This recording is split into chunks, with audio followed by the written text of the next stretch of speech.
get rid of this.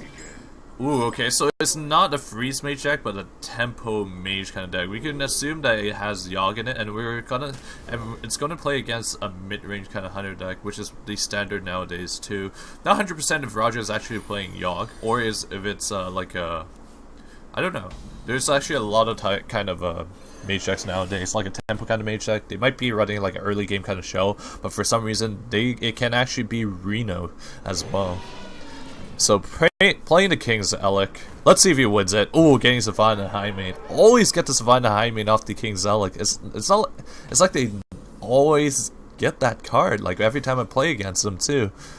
Okay, so I like to see the Arcane Blast here. Yeah, gains you the tempo that you need, especially when Hunter. They always rely on curve. They would never play like 2 minutes on a turn. It's really rare.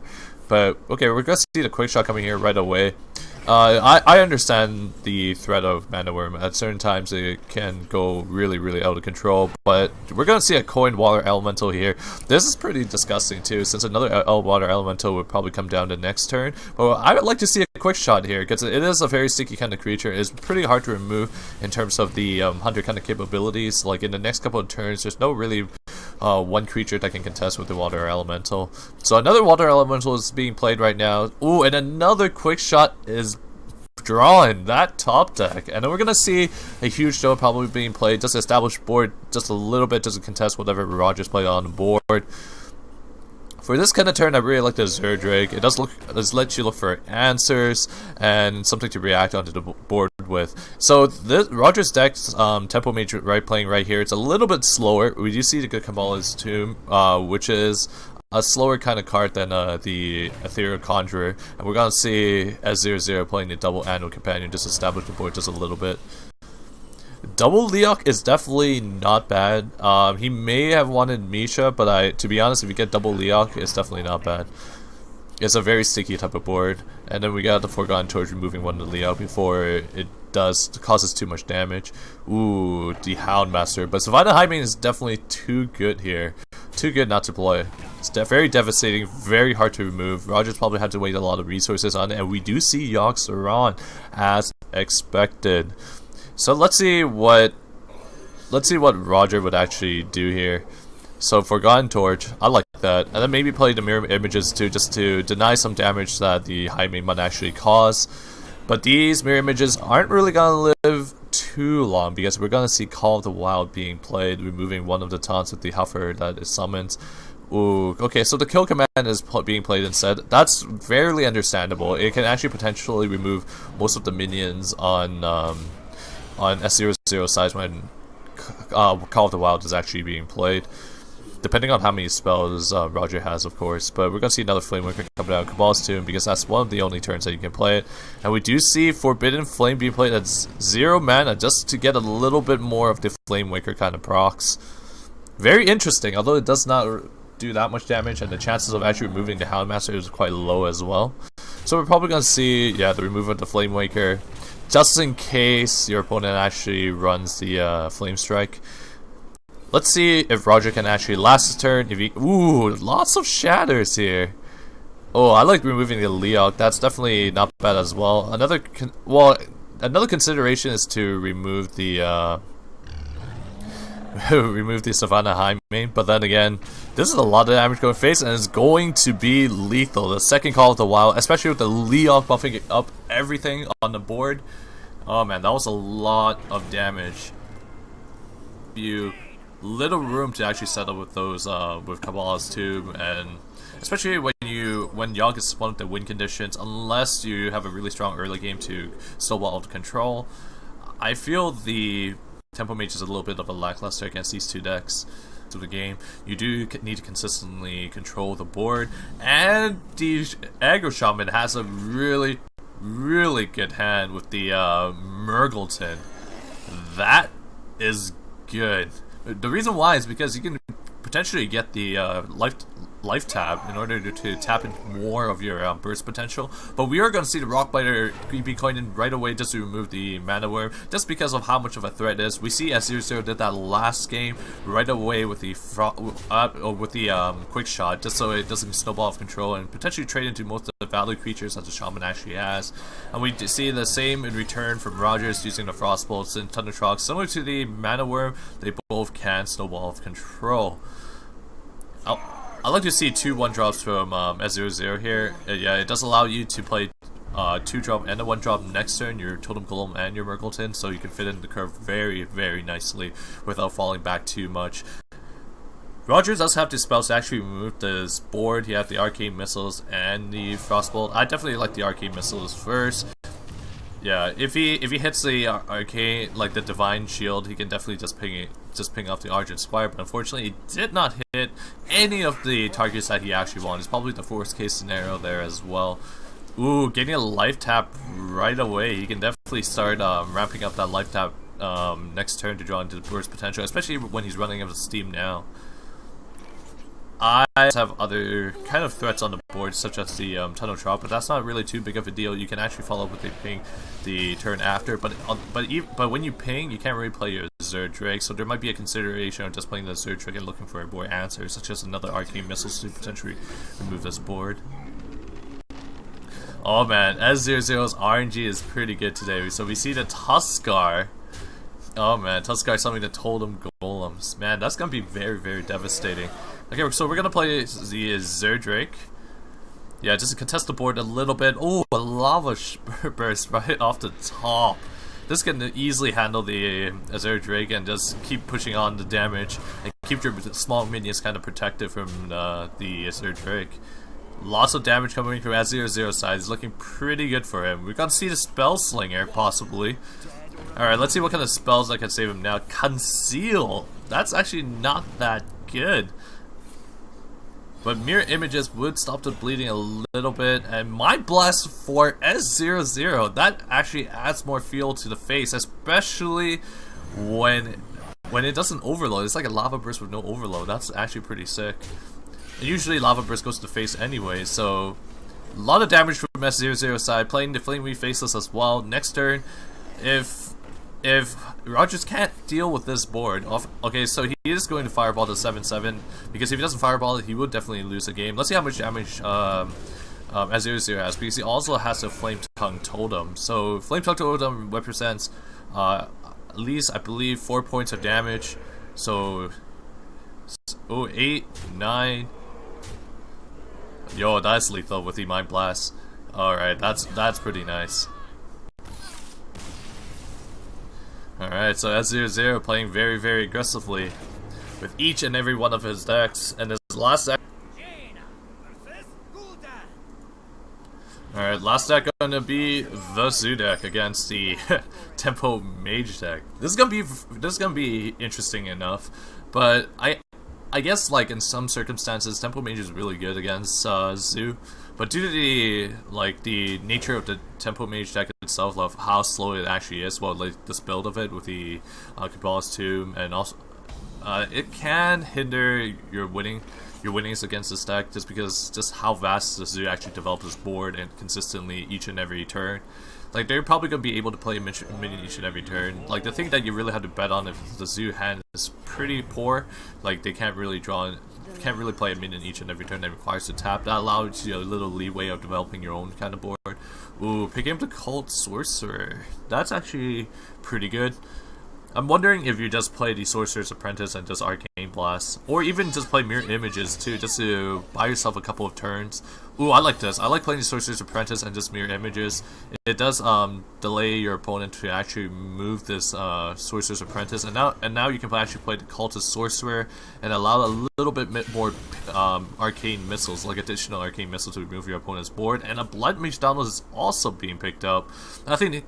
Ooh, okay, decides to play the Blood Mage Thanos instead. I may have liked the the Cold Source a little bit more, but I guess it's okay, just because of the Arcane Missile kind of roll. But then if your Arcane Missiles did go bad, the Cold Sorcerer would be a little better because it can contest a lot of the things on board.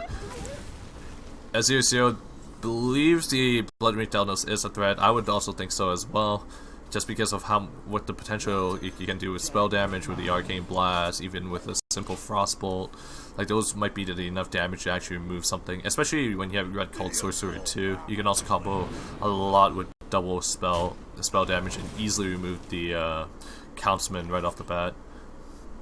We're probably gonna see a Cold Sorcerer here. Probably moving the 4/4 instead of a 2/2 and just pinging off the Councilman, just so you can follow up with another ping to the next turn.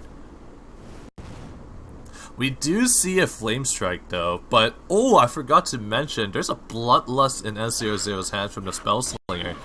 That is disgusting.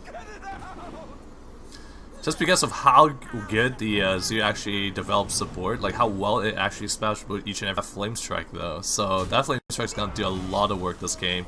It all depends on turn 6, on this turn, what he actually pings off. He probably pings off the Possessed Villager. Ooh, and also using the Fireball on the Imp Gank boss. So this guarantees Roger to have a very, very clean Flame Strike no matter what I played around it, but this is not the case anymore, and I feel S00 is going to use everything in his hand, and this Flame Strike is going to cleanly clear S00's board. So even the Flame Strike, even the Bloodlust itself is useless. It's probably going to be a dead card for a lot of turns, unless Forbidden Ritual is actually drawn on the next card of S00. But unfortunately, we do see a Soulfire. Let's see if it taps again. And a Forbidden Ritual is picked up. So there's going to be potentially a lot of damage if Roger can't actually clear this board. We do see the double Arcane Intellect, so you can definitely draw an answer there. Another Arcane Missile would definitely be really, really good. Oh, we do see a Mana Worm. We do see a Sorcerer's Apprentice. So I believe Bloodlust increases attack by 3, so there's actually 4. So 4 times 4, that's about 16 points of damage. Yeah, so even with the Soulfire, I believe that's only 20 points of damage. So there's only you only requires 2 damage left for lethal. And what's unfortunate is that Rogers isn't on turn 10 yet, where he can actually play Yogg-Saron to potentially save his life.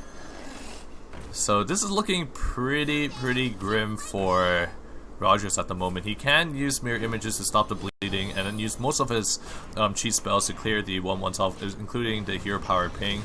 I definitely like that. There's lots of possibilities. I like leaving at least 2 tentacles up, just so that can actually, just in case your opponent can actually manipulate those 1/1s into clearing the 2 taunts and potentially go to face for 2 with something like a charge effect. That's definitely something you don't want, but yeah, I can see Rogers living this turn. So luckily enough, he does live another turn to actually play Yogg-Saron. I like to see Yogg-Saron next turn, and it's gonna be pretty big as well. Alright, let's go. Let's go with the Yogg-Saron, but decides to play the Ethereal Conjurer. Oh, Ice Block, that's good. That's a very, very good pickup. Especially in this kind of condition right now as well. It also feels the Yogg-Saron as well. He's allowed to clear kind of some of the board. I would actually trade out. I would possibly trade out the most highly attack kind of minions, like the 2 attack kind of minions. Okay, so he actually decides to do the use the efficient kind of tradings instead. That's actually quite interesting to me. But then you do have Ice Block, so there's no matter what your opponent will Fireball, Frostbolt, and maybe potentially Ice Lance too. So there's like a Apprentice, and you don't really need to use your minions to actually deal with it later on. And we also see another Dark Paladin too. Ooh, Corruption is not bad, but I like Blood Imp a little better. Yeah, that's definitely true. Just because if you use Corruption, it allows your opponent another turn to deal to the face, and that's not really what you want to see. Yeah, going face with at least with one of the minions to pop the block, and probably using 2/1 to answer with the Mana Worm and the Elven Archer onto the 3/1. Unfortunately, a 6/3 is on the board. That does represent a reasonable amount of damage, but we're possibly gonna see Yogg-Saron here. I can't see anything else he would play. There is an Arcane Missiles though, but I feel this board is big enough where you need to use Yogg-Saron since you have no other way to actually clear it. You're at 2 health though, so it might be a little bit vulnerable to use Yoxeron just because it can potentially just frost push your face and just die. Competitive Spirit, not bad. Eye for an Eye is not bad. Earthshock is coming down. Let's see what it goes to. Arcane Shot too. Oh man, if that went to the face, it would be a little bit sad. Oh man, and anything can happen. Actually spawning the Murlocs that s00 actually played. Ooh, this Yoxeron is pretty good.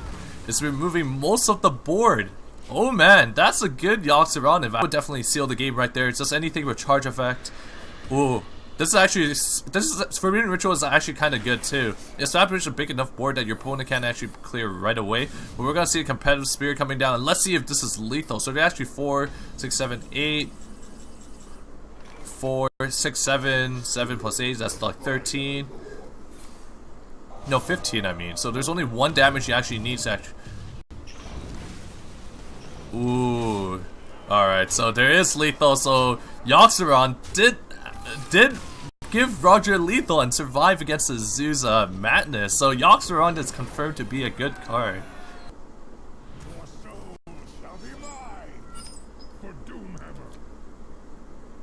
Oh baby.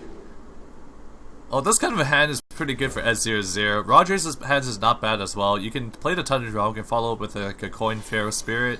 Does over you a little bit, but you also have a chance of playing it. Yeah, it actually does over you quite a bit, and doesn't really allow you to play the Totem Golem unless he doesn't decide to use the coin right away. So where you're going to see the Pharaoh's Flame Imp opening. That's pretty good. It can contest most of the things, such as the Tunnel Trog, since Tunnel Trog is quite a threat. But yeah, since the Flame Imp contests with the Tunnel Trog just so efficiently, this Totem Golem is going to be pretty good to contest with the Flame Imp, of course. Okay, so Balefin Tidehunter can potentially be played to protect the Flame Imp just because of the 1-1 kind of taunt. And it allows the Flame Imp to go to face, and it does force the Totem Golem to trade into the taunt where you can finish it up really well with the Flame Imp, so that's also not bad there as well. Okay. So we're gonna see Dark Peddler coming down here. Ooh, shield Barrier is not bad. Corruption is not bad too. It does help you handle some of the bigger creatures that Shaman actually puts out. But picking up a Shield Barrier, it does allow you time to actually set up some creatures and potentially efficiently trade them out. Spirit or the Tuskar Totemic. Tuskar Totemic, if you pick up something like another Totem Golem, that would be pretty devastating. Even if Flame Tongue Totem wouldn't be bad either. Mana Tide Totem, that's pretty good too. Oh man, allow you to have those kind of card advantage. And we do see a Master of Evolution in Roger's hand, which is a card that's not normally being played nowadays. I remember at the beginning a lot of people actually played this card, but now I feel like it could be definitely good. Okay, so being able to play the Sea Giant while playing a lot of creatures on board from s00, so the Hex is going to be looking pretty good here. But then again, you're very behind on board. Roger probably have to pick up a Lightning Storm later on in the game to actually gain back the board advantage. Although a lot of those minions doesn't represent a lot of damage, but if you're gonna hit with those minions on multiple turns, that's gonna be a lot of damage anyways too. So I really feel that you need to pick up Lightning Storm to actually win this game, and we see 2 Master of Evolutions too. So that's actually quite interesting. He might even replace those cards with the Flaming Faceless, because I know that for a fact that Midrange Shaman doesn't really run too many 4-drops other than Flaming Faceless, and potentially actually just the Flaming Faceless, I believe. So there might be a possibility that the Thunder Bluff might actually be played here, just for a very sticky kind of body. But instead, Master of Evolution instead. Alright, let's see what it actually brings us. Ooh, this is not what he was looking for. A Jeweled Scare without the Discover effect. If it was a Jeweled Scare with the Discover effect, it would have been really good, because there's actually a potential chance he would have gotten to the Lightning Storm, but unfortunately he did not get it. Yeah, looking very rough for Rogers right now. Oh man, let me change the score real quick. I forgot about that. Maybe he does need to play the Pharaoh Spirit, but I feel the Fire Elemental is a lot better, I feel, in my opinion. Like, if he leaves these 2 minions alive, a Doomhammer Rockbiter would probably put him down to about I believe 13. So we are going to see the removals of the kind of the big creatures that Rogers has right here. So the Argent card is definitely going to Fire Elemental. We might actually see this Master Evolution being ignored just because of Voidwalker is being played, which buys Ezreal another turn to actually beat Rogers down with the creatures on board. So a Lightning Storm is not picked up, so the Pharaoh Spirit may actually then buy him another turn, especially with the Taunt Totem would definitely buy him another turn, and buffing up with the Flame Tongue Totem, so some of the minions are definitely gonna die this turn. So we're gonna see a tap. Alright, so we're gonna see some efficient kind of trading here. I like going 4-4 into the 2-3, and then using a Divine Shield to pop one of the the higher attack Pharaoh Spirit with any one of the 2 attack kind of creatures, and finish off the other Totem Golem with the 2 attack kind of creatures. I don't think it's kind of worth using the Death Rattle onto one of the damage with taunts with damage. Just because you can combo that with the Power of Overwhelming and still also have a 1/1 on board. Okay, so we do see a taunt being played.